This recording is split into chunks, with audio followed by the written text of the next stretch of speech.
Bonjour et bienvenue sur la chaîne qui vous fait voir les choses sous un autre aspect dont vous percevez les choses, et ça commence maintenant.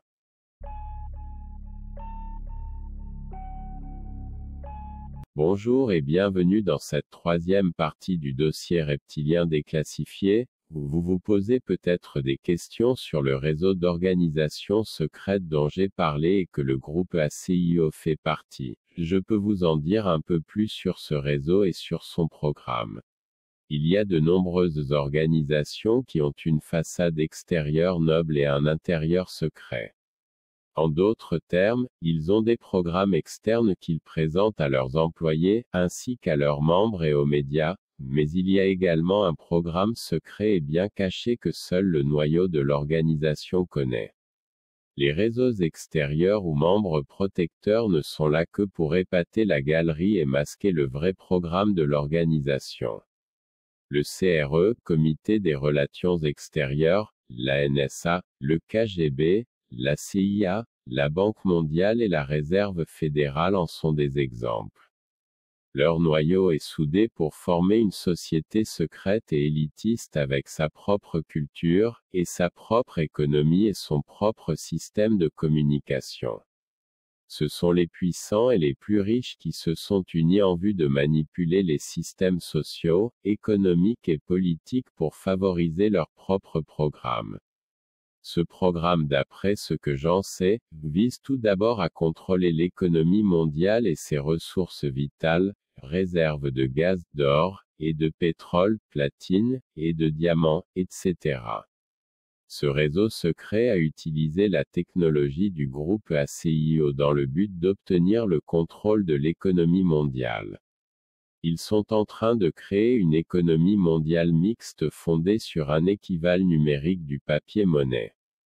Cette infrastructure est en place, mais il faut plus de temps que prévu pour la mettre en application en raison de la résistance de puissances concurrentielles qui ne comprennent pas la nature exacte de ce réseau secret mais qui intuitivement devinent son existence. Ces puissances concurrentielles sont généralement des hommes politiques et des hommes d'affaires qui sont pour une économie numérique générale, mais qui veulent avoir un certain contrôle sur le développement de cette infrastructure, en raison de leur importance et de leur position sur le marché, ils peuvent avoir une influence considérable sur ce réseau secret. La seule organisation que je connaisse est totalement indépendante quant à son programme et de ce fait est donc l'organisation la plus puissante, c'est le groupe du labyrinthe. Il occupe cette place grâce à ses technologies fondamentales et à l'intelligence de ses membres. Toutes les autres organisations, qu'il s'agisse d'organisations appartenant à ce réseau secret ou de sociétés multinationales très puissantes, ne contrôlent pas l'exécution de leur programme. Elles sont en fait prises dans une lutte à la concurrence. Et j'imagine que vous vous dites que c'est essentiellement 15 qui dirige ce réseau secret. Mais en réalité le programme de ce réseau secret ne l'intéresse pas, je dirais plutôt qu'il l'ennuie, et même que ni le pouvoir ni l'argent ne l'intéressent. La seule chose qui l'attire c'est la mission qui consiste à mettre la BST au point pour déjouer les attaques extraterrestres hostiles prédites il y a 12 000 ans. Pour lui, la seule mission qui vaille la peine de déployer le pouvoir intellectuel considérable du groupe du labyrinthe, est celle du développement de l'arme de défense ultime ou clé de la paix. Il est convaincu que seul le groupe du labyrinthe a une chance d'y parvenir avant qu'il ne soit trop tard. Vous devez vous souvenir que le groupe du labyrinthe est composé de 118 êtres humains et d'environ 200 corteums. La capacité intellectuelle de ce groupe, alignée derrière la mission centrale du développement de la BST avant la prise de pouvoir extraterrestre, est véritablement une entreprise remarquable qui fait paraître le projet de Manhattan ridicule en comparaison. J'exagère peut-être un peu mais c'est pour vous faire réaliser que 15 mène là un programme bien plus crucial, que tout ce qui a pu être entrepris dans l'histoire de l'humanité. Et vous vous demandez peut-être si 15 mène son propre programme, pourquoi j'abandonne une telle organisation. ACIO possède une technologie d'implant de mémoire capable d'éliminer efficacement les souvenirs sélectionnés avec une précision chirurgicale. Par exemple, cette technologie pourrait éliminer votre souvenir de cette interview sans perturber aucun de vos souvenirs précédents et suivants. Vous auriez peut-être simplement conscience d'un moment manquant, mais ne vous souviendriez de rien de plus. J'ai compris par intuition que j'allais peut-être subir cette procédure en raison des comportements que j'affichais par déférence pour les reptiliens. Autrement dit, on me prenait pour un sympathisant de leur culture, et de leur philosophie et de leur mission ou du moins de ce que j'en savais. Je représentais donc une menace potentielle pour le projet. Le groupe du labyrinthe craignait véritablement ses propres membres à cause de leur colossale intelligence et de leur capacité de ruse. Un état perpétuel de paranoïa s'installa, ce qui veut dire que l'on eut recours à la technologie pour s'assurer de la soumission de chacun au programme de 15. La plupart de ces technologies étaient envahissantes, et les membres du groupe du labyrinthe se soumirent volontiers à cette invasion afin de résoudre plus efficacement ce problème de paranoïa. Il y a quelques mois, j'ai commencé à stopper systématiquement ces technologies gênantes, d'une part pour voir quelle serait la réaction de 15, d'autre part parce que j'en avais assez de la paranoïa. Tandis que je le faisais, il m'apparut clairement que les suspicions s'intensifiaient et qu'ils allaient bientôt me demander de me soumettre à la thérapie de la mémoire. Je ne voulais pas oublier ce que j'avais appris de la capsule témoin des reptiliens, parce que je ne veux pas perdre ces connaissances. Elles sont maintenant au centre de mes croyances et de la façon dont je veux vivre ma vie. Mais vous vous demandez peut-être pourquoi j'ai décidé de parler de tout ça au lieu de faire ma vie tranquille, mais ce que vous ne comprenez pas, c'est que le groupe du labyrinthe est intouchable. Ce que je divulgue aux médias ne les effraie pas du tout. Leur seule préoccupation c'est ma terrible défection sans précédent. Je suis le premier, personne n'est jamais parti avant moi. Leur crainte c'est que si je réussis à partir, d'autres le feront aussi. Et si jamais ça arrive, la mission sera compromise et la BST ne se fera peut-être jamais. 15 et ses directeurs prennent leur mission très au sérieux. Ce sont des fanatiques de premier ordre, ce qui est à la fois bon et mauvais, bon dans le sens où ils sont concentrés et travaillent dur pour développer la BST, mais mauvais dans le sens où le fanatisme nourrit la paranoïa. Je m'adresse à une journaliste comme vous pour partager ce savoir parce que je ne veux pas que la capsule témoin des reptiliens se voie interdit d'accès à l'humanité. Je pense que son contenu devrait être partagé. Je pense que c'était leur but. Et maintenant vous vous demandez peut-être pourquoi les reptiliens cacheraient-ils leur capsule témoin et en encoderaient-ils ainsi le contenu, d'une manière ultra complexe s'ils voulaient le partager avec l'humanité, et si le citoyen moyen avait trouvé cette capsule témoin ou même un laboratoire d'État, quelle chance aurait-il eu de pouvoir la déchiffrer et accéder au disque optique? En fait, nous nous sommes posé cette question aussi. Il semblait clair au groupe du labyrinthe qu'il avait été l'organisation choisie pour découvrir le disque optique. Mais pour répondre franchement à votre question, si la capsule témoin avait été découverte par une autre organisation, il y a de fortes chances pour que son disque optique n'ait jamais été accessible. Je ne sais pas pourquoi, mais cette coïncidence que la capsule témoin ait fini dans les mains du groupe du labyrinthe semble être un processus orchestré. Et même 15 partageait cette vision des choses. Et maintenant vous vous dites si 15 pensait que les reptiliens avaient sélectionné le groupe du labyrinthe pour décider du sort du contenu de la capsule témoin. La réponse à cette question serait oui. Alors il serait normal de supposer que 15 attendait d'en savoir plus sur le contenu de la capsule témoin avant de le rendre public par le biais de la NSA ou d'une autre organisation que ce soit politique ou d'État. Mais en vérité non. Il n'est pas certain que 15 aurait révélé quelques informations que ce soit ou concernant le projet des reptiliens à qui que ce soit en dehors du groupe ACIO. Il n'est pas du genre à partager des informations qu'il juge être la propriété du groupe du labyrinthe, en particulier si elles concernent la BST. Maintenant que j'ai fait ces déclarations, il serait normal de penser que ça pourrait affecter le groupe ACIO, et que peut-être certaines personnes vont poser des questions et commencer à chercher des réponses. Je dis bien peut-être. Mais je connais bien leur système de sécurité, il est absolument impossible qu'une enquête politique les détecte. Et il est absolument impossible que le réseau secret d'organisation que j'ai mentionné plus tôt puisse exercer quelque influence que ce soit sur eux. C'est au groupe ACIO que ces organisations secrètes doivent toutes les technologies qui leur permettent de manipuler les marchés économiques. Comme je l'ai déjà dit, le groupe ACIO et le groupe du labyrinthe sont intouchables. Leur seule préoccupation sera la défection, la perte de la capacité intellectuelle. Et maintenant vous vous demandez quelles conséquences aura ma défection sur le groupe ACIO ou sur le groupe du labyrinthe. En fait, je crois que ceci aura peu de conséquences. J'ai terminé la plupart de mes articles concernant la capsule témoin.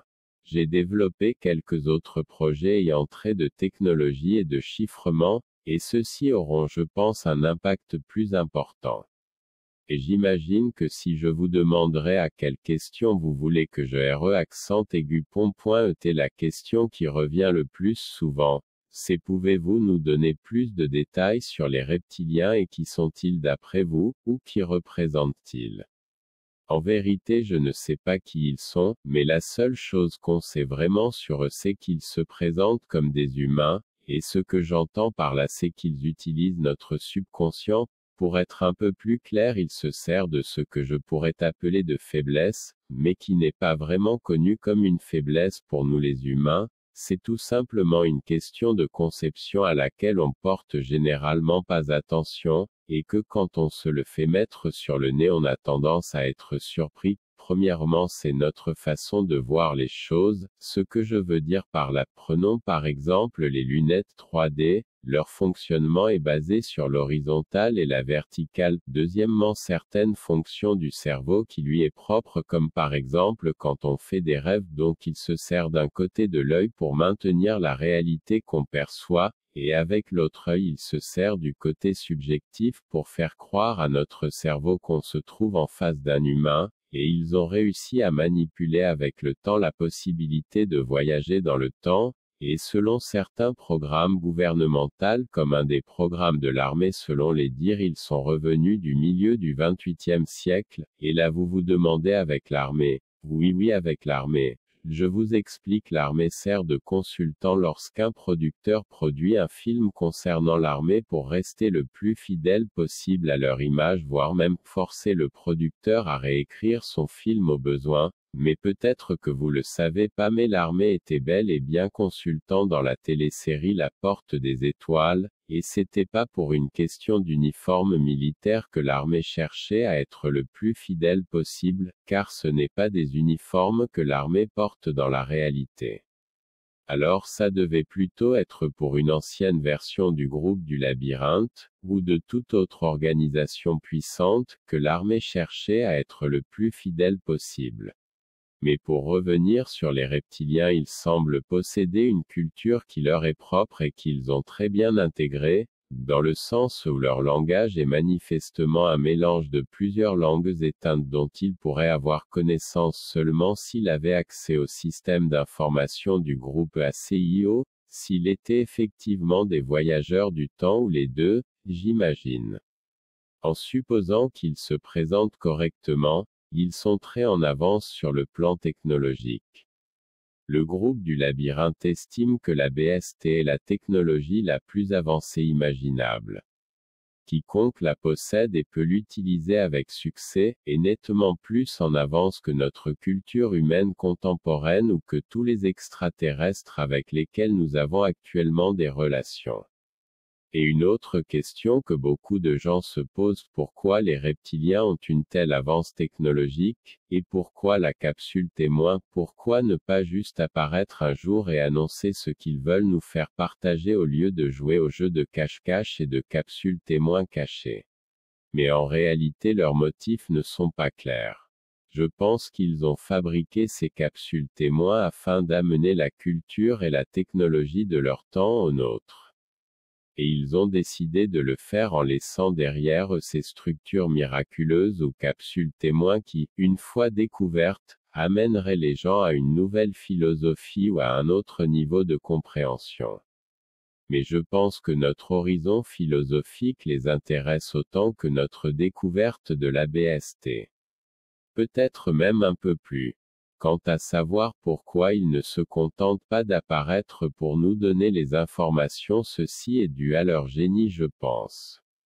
Ils ont créé cette capsule témoin et les ont placés dans différentes parties du monde. Je crois que tout cela fait partie d'un plan ou d'une même stratégie de maître pour occuper nos intelligences et nos esprits d'une façon totalement inédite, pour démontrer comment l'art, la culture, la science, la spiritualité, comment toutes ces choses sont liées. Je crois qu'ils veulent que nous le découvrions sans qu'ils nous le disent. S'il arrivait tout bonnement ici dans votre salle de jour et vous annonçait qu'ils étaient des reptiliens venus du XXVIIIe siècle, je crois bien que vous seriez surtout fasciné par leur personnalité, leurs caractéristiques physiques et leur façon de vivre, tout en supposant que vous les ayez crus. Les aspects de ce qu'ils voulaient communiquer, la culture, l'art, la technologie, la philosophie, la spiritualité, ces questions-là pourraient se perdre de par le phénomène de leur présence. Dans le texte que j'avais traduit, il était également évident que les reptiliens avaient voyagé dans le temps à plusieurs reprises. Ils ont interagi avec des gens de nombreuses époques différentes et se sont attribués le titre de porteurs de culture. On les prenait probablement pour des anges ou même pour des dieux, voire même sataniques, car l'humanité n'a d'autre choix que de suivre l'évolution qui se présente, et par tous les moyens les reptiliens ont dû introduire leur présence de plusieurs façons de se présenter comme sous une forme de marque de commerce si vous voulez pour être plus clair, mais j'imagine que vous l'avez peut-être remarqué par l'entremise des textes religieux. Je n'en suis pas absolument sûr, mais je crois que les reptiliens veulent conserver le plus d'informations possible. Mais sincèrement je pense qu'elles devraient être partagées. Je n'ai personnellement rien à gagner à révéler ces informations au public. Cela est contraire à tout ce pourquoi j'ai été formé et me fait courir un danger et, en tout cas, ça perturbe irrémédiablement mon style de vie. Pour moi, la capsule témoin des anciens reptiliens est l'unique et la plus grande des découvertes de l'histoire de l'humanité. Des découvertes d'une telle ampleur devraient relever du domaine public. Elles ne devraient pas être gardées jalousement à l'abri par le groupe ACI ou toute autre organisation. Mais avec tout ce qui se passe dans le monde et autant d'informations qui deviennent disponibles à un rythme accéléré et tout le monde se pose la même question: pourquoi tient-on ces découvertes et tout ce qui concerne les extraterrestres hors de portée du public? Et bien entendu tous ceux qui ont accès à ces informations aiment se sentir uniques et privilégiés. C'est la psychologie des organisations secrètes et la raison pour laquelle elles prospèrent. Les informations confidentielles sont la tactique des élitistes. Elles leur donnent un sentiment de puissance, or l'ego humain aime se nourrir de pouvoir. Et il ne l'avouerait jamais, mais le caractère enivrant du contact extraterrestre et d'autres phénomènes mystérieux ou paranormaux est extrêmement captivant et d'un intérêt vital pour quiconque est de nature curieuse, particulièrement les hommes politiques et les scientifiques. Et le fait d'évoquer ces sujets lors des réunions confidentielles derrière des portes closes, avec tout le secret qui les entoure, crée un sentiment d'action absent dans la plupart des autres activités.